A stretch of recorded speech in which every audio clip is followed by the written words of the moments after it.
it's nice to be back. You know, about the time you think that everything is going to just kind of quiet down, and everything blows up again. I don't know if just as a little fill-in in the last week and a half, I don't know if you knew, but a few months ago, a friend of mine that sent me a text with the most adorable little picture of a puppy on it that I've ever seen, and she said, "I want to give this puppy to you as a gift." And of course I burst into tears because it had a little fuzzy face, and she was just the cutest thing I've ever seen. And needless to say, at first I said no, and then my oldest daughter saw a picture and she said, "Mom, go get that puppy now. Go get that puppy." And so I did. Any excuse. But she has turned out to be this amazing little blessing. She's just this happy little sprite that goes bouncing around the house. And for those of you that have met her, she was truly a gift. And a week ago, last Saturday, a few days ago, so 10 days ago, Ed and I were sitting outside. It's March, you know, it's March. And she was on a leash, and she walked around the corner, and all of a sudden I heard her kind of gasp, and then she came flying back, and she was flipping all over like a fish out of water, and I thought, what has happened? Well, it turns out she got bit by a rattlesnake, and she weighs a whopping 8 pounds, and I didn't expect it. I was thinking, it's March, a bee, maybe she got stung by a bee. And so I held her for a few minutes and she quieted down, and then I started walking back in the house with her and still thinking bee. And it wasn't a moment where I felt God going, turn around. I felt nothing. I just turned around, holding her, and walked back to where it happened, which was about 5 feet away from where Ed and I were sitting. And you know that sound that you hear when it's like water running somewhere and you can just barely hear that? You know, that little sound. I heard that, and I thought it was the water running, and I thought, oh, no, that faucet's capped off. And then it stopped, and I went, it was a rattlesnake. And I looked at her, and I just went back in the house, and the minute I got in the house, she started crying. And I told Ed, it's a rattlesnake, I'm leaving. You know, and I put my shoes on and out the door, and went with her. And by the time I got to the emergency, which is over by Walmart, she was completely limp and staring. It was a neurotoxin. And had I not walked back, I would have lost her. And but all the way over there, I was thinking, okay, you know, why not? You know, my husband's getting in accidents, we've got cancer, we both had COVID too while we were at it. I mean, it was just one thing after another. But she pulled through. Needless to say, she pulled through. And then a few days ago, I had to put my little Scotty down, and he had cancer. And so it was like boom, boom, boom. And so in the midst of all of that chaos is this constant in my life, like in that song, you know, God is there, He's carrying you. In spite of circumstances, in spite of how crazy it is, in spite of the constant onslaught, God is there. And so this book has really spoken to me, even though I haven't really had a chance to be here as much as I wanted and planned on. I'm still getting so blessed by the words in this book that even in the midst of this situation that did not look like God was in it at all, He was, and He was working.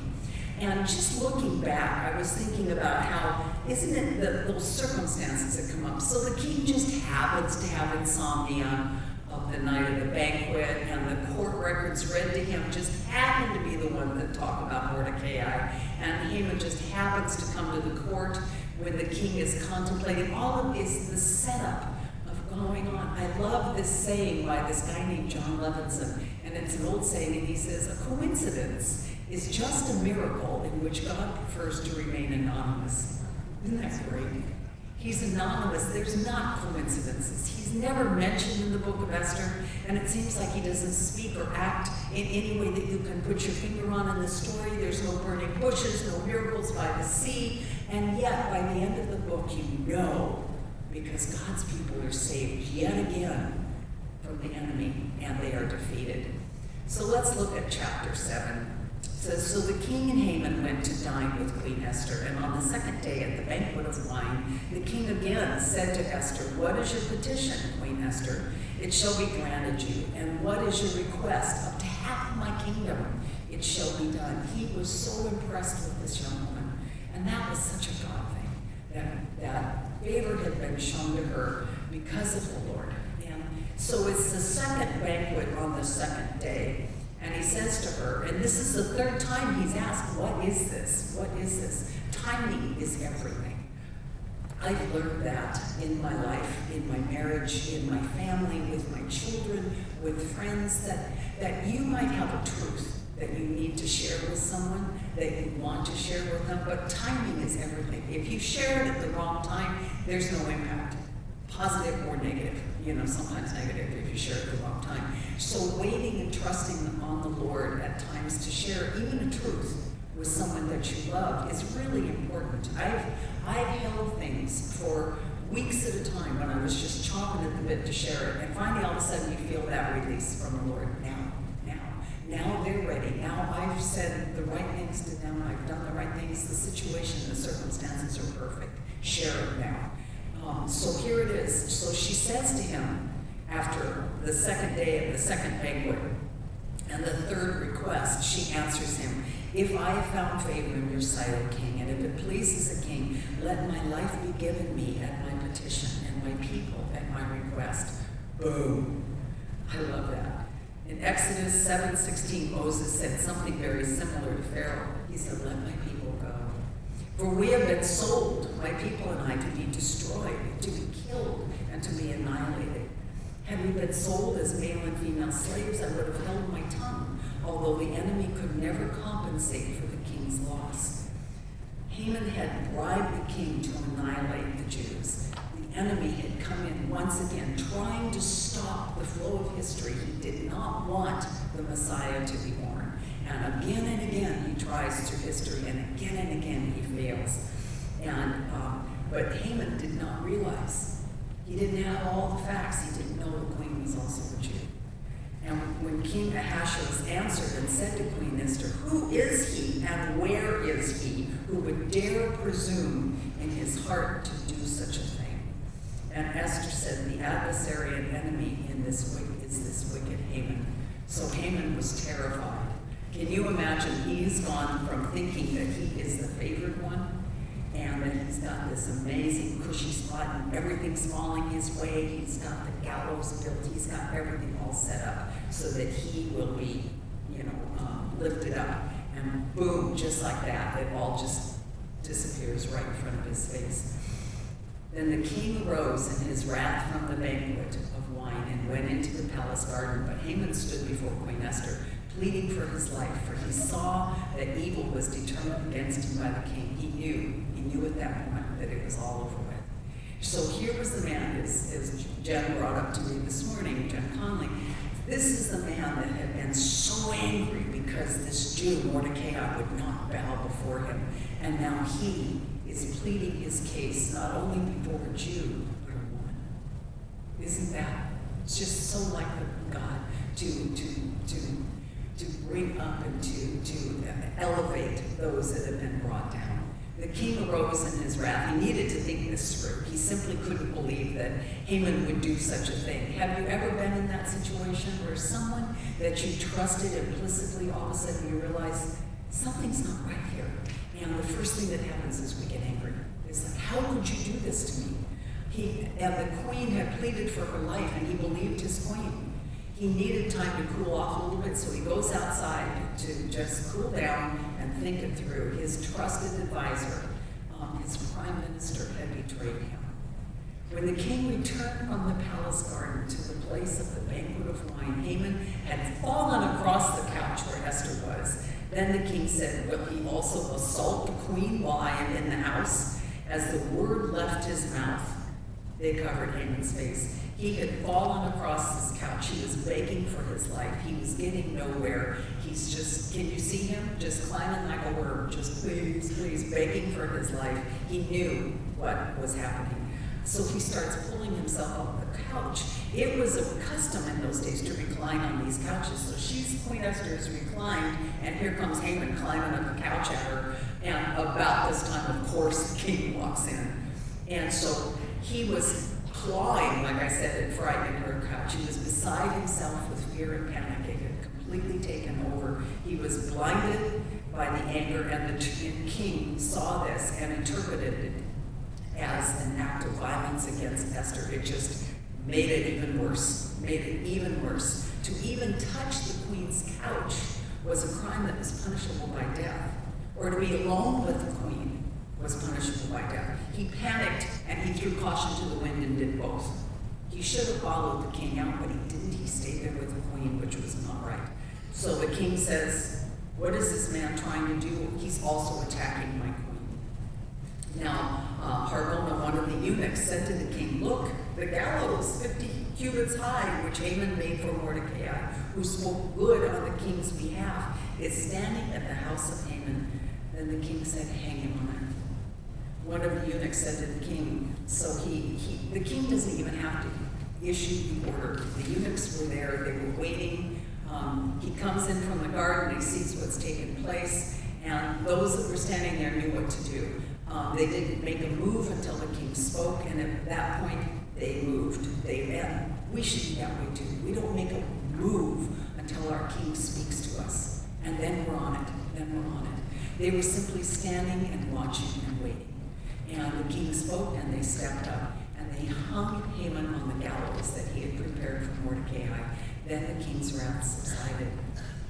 Haman had made these. Don't you just love that? I mean, what a great story this is. Our God has this kind of exciting bent to him, this ability to rush in at the last minute at the turn of events.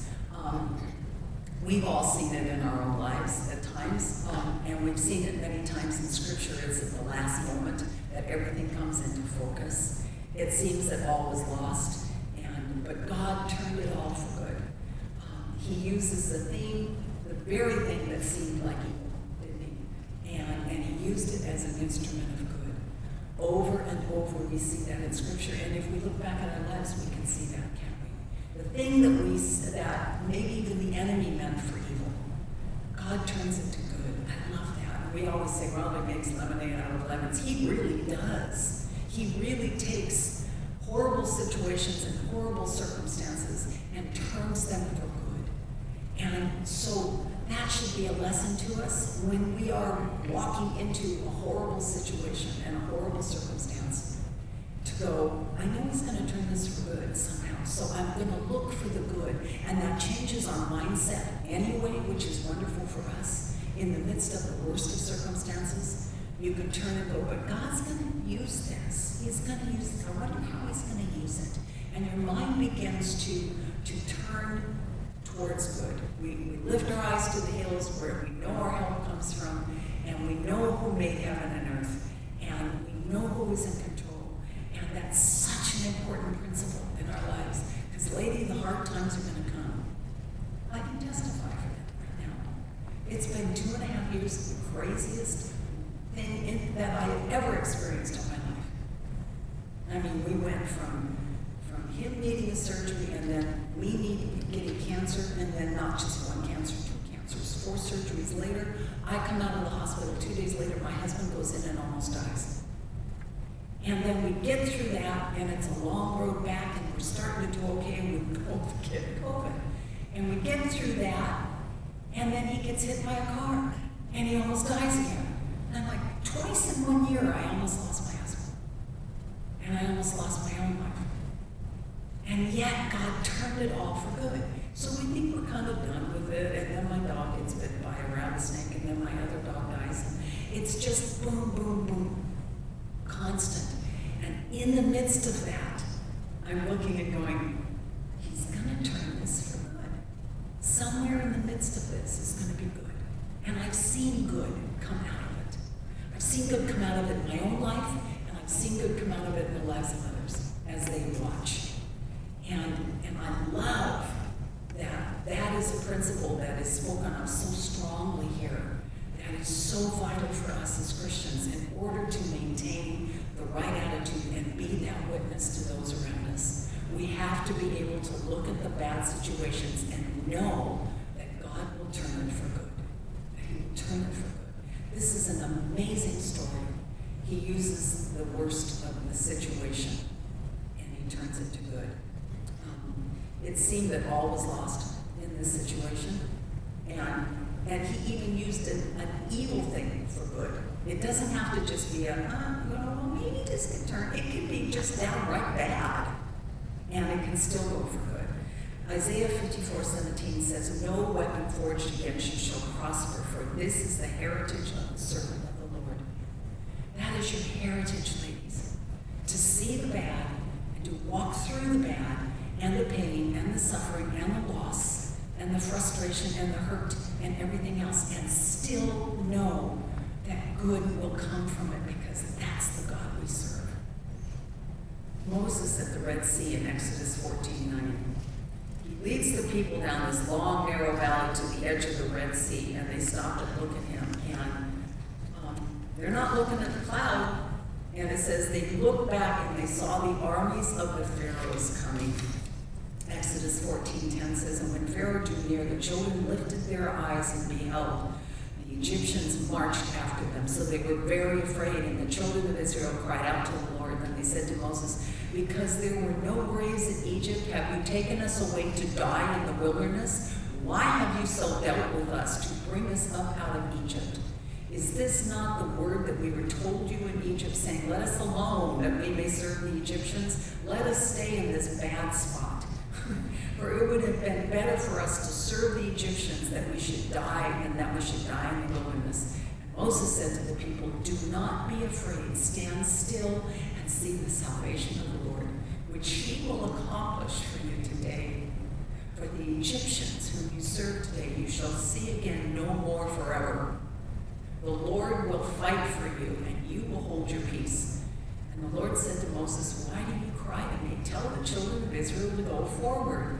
Lift up your rod and stretch out your hand over the sea and divide it. And the children of Israel shall go on dry ground through the midst of the sea. No weapon formed against you will prosper. This is the heritage of the servant of the Lord.'" Any attempts by the enemy, the Haman in your life, how many of you have one? He will not prosper. The gallows might be built. The hangman's noose already tied and swinging, but God will use that very weapon and turn it into an instrument of good. When you think it's all over and you think, this is it, I'm gone, God will appear and turn it for good. He will appear and turn it for good. I don't know how I can stress this any stronger to you, because I don't know what you're going through. But I know that you're going through stuff. And I know you need that encouragement from someone else. And if anything came out of the last 2 years of my life, it is the ability to stand here and say, you can't say I didn't go through something, but I can tell you that God will be faithful and He will bring you through, and something good will come of it. Something good will come of it. I can promise you that, because I know my God and I know who I serve. Just when you think it's all over, He's going to appear and turn it for good. Sometimes the events are misunderstood. Satan seemed to triumph on that day 2,000 years ago that we're getting ready to look at in the next few weeks. Cromwell, I love this story, England. He went to meet the French Navy, and they were attacking the British Isles in 1650. Do you know this story? 200 years before radios were around, people would gather on the cliffs overlooking the sea to get word of how the battle went, because so many of the battles were by sea. So they're out there waiting for days to see what the word was in this major fight. And after days of waiting, out of the fog, this British ship appears with the flag, man, and he's signaling. And it was hard to see, but someone read the message, and it read, "Cromwell defeated." The people fled to the towns, and the word spread all over that Cromwell was defeated. So for 3 days in and out around Jerusalem, what did the disciples do? They huddled in fear. Jesus had been defeated. Hell was celebrating. Satan's gleeful. The demon hordes are just dancing. They're so excited. Back in England, the ship finally clears the fog bank, and one lone observer that stayed read the message that was being sent by flags again. The first time the complete message came, because it had been hindered by the fog. The first part was correct, Cromwell defeated, but the last two words were missing. Cromwell defeated the enemy. The disciples misunderstood their message too. But on the third day, when they finally went back and checked, the stone was moved. The gallows, the cross, the fight at sea, they all appeared to be in defeat, but the sign of hope was there. And one man waited on that cliff. I think that's an amazing story. He waited just to make sure. And because he waited, he saw the whole picture. Wait on the Lord in the middle of the situation that you're in. Sometimes we look at that tomb and we look at the situation and we think, like, again, this is it. But there was so much more. And it was just the beginning, wasn't it? The defeat at the cross was the beginning of salvation. That blood-stained hill called Golgotha became a symbol of victory. Your pain, your hurt, as you walk through it, it can become a signal and a symbol of victory in other people's lives. As you walk through it, if they see you and they say, how are you doing this? And you go, Jesus, it's him. He's the one carrying me. Then you can speak volumes to them about this God that we serve. It's not until you're so often that when you're in the middle of the trial that, remember the story that I've told you so many times about my very favorite, about the scent, perfume. And when the scent from the rose is gathered, it's gathered in the dead of night. And when it's gathered, it's pressed between two clear plates of glass, for all to see the process of those petals being crushed. And in the process of being crushed, what comes forth? Perfume, that scent, the scent of Christ, the fragrance of Christ. That's what should come through, because people are watching. And if we can keep our eyes focused on him, the story is told naturally. It's told naturally. So our initial response to Haman is say that he got what he deserved. But the Bible kind of leads us to a deeper question here. And it's kind of a flip here. So you would go with me here. How much of Haman is in me? How much of Haman is in you? Do I have a desire to control others in maybe very overt ways and maybe even subtle ways? That I try to control circumstances through my own attitude, through the things I say, through the things I don't say. How often am I trying to control? How many times do I desire to control others? And I get frustrated because I have shared with them what they need to do and they don't do it. And then they come back asking again, and I share again what they need to do and they don't do it. How often do I get frustrated because I can't control the circumstance? I can't control what they're doing. Am I threatened when I think others don't appreciate me as I think they should? Have you any idea who I am? Yeah, I got a really good idea of who you are. Nobody. You are nobody, just like me. And I am talking to myself here. Yes, I'm nobody. I remember years ago when I was after I had back surgery, I started having a lot of issues with my shoulder. And they sent me for any number of tests. I mean, they were like, well, you've got brain cancer, you've got Lou Gehrig's, you've got, MS, you've got this, you've got that, and they could not figure out what was going on.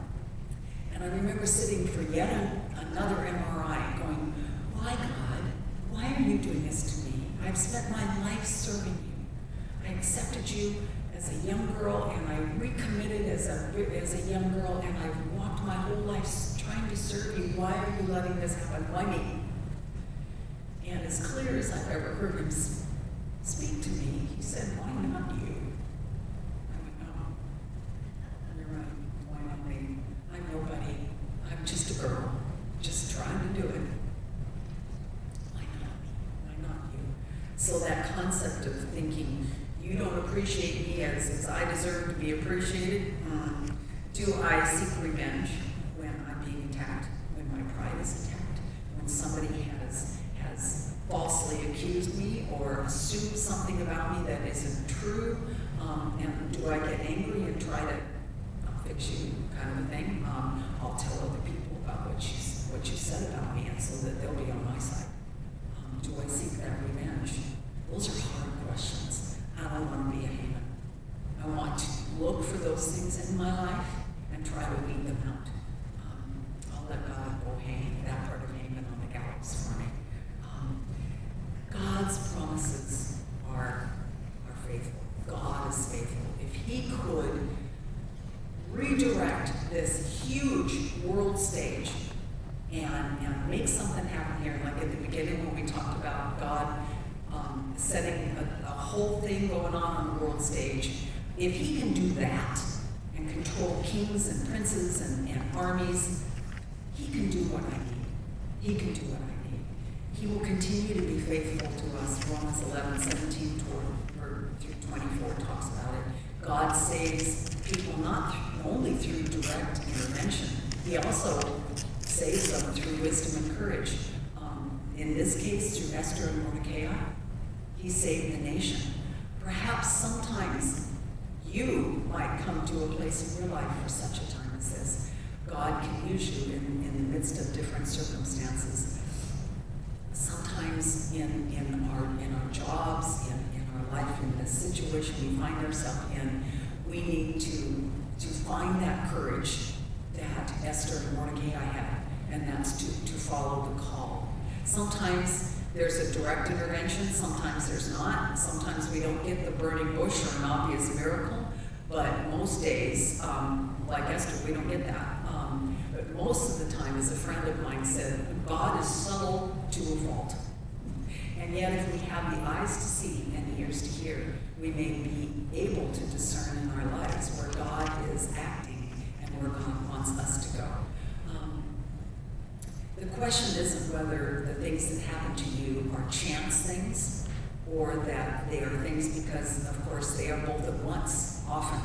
It's not just necessarily a chance, but God speaks through chances. And the words he speaks are directly to us sometimes, and sometimes through us. Look for him. Look for him in the circumstances. He's alive and he's real and he's acting and he's moving and he's doing things. Be not afraid, for lo, I am with you always, even to the end of the world. He is with us from the beginning of the journey all the way through. Listen for him and look for him. Keep your eyes up, looking for him. This world is a mess right now, isn't it? Everywhere we look, don't look around you. Look up, because it's not a mess up there. It's perfect. It's where he is, and he's got control over everything. This is an amazing story. And hopefully it leads us to that place that even in the ordinary things in our lives, and sometimes in the not so ordinary events, sometimes in the coincidences and chances, and encounters that we have during the day, God is moving in the midst of all of them. And if we look, we will find it. And sometimes, hopefully, we'll find the courage to answer the call when we feel it, when we hear it, when we see it. Let's pray. Father, I'm so thankful for the story of this woman, because had Esther not stepped up, you probably would have found another way. But this is such a beautiful story of the wisdom and courage of one young woman, and how you used her to yet again foil the enemy and to keep him from stopping the Messiah. But because of this, Lord, we have a Messiah, and we have eternal life, and we have the opportunity to learn from her and to look around for every opportunity to see you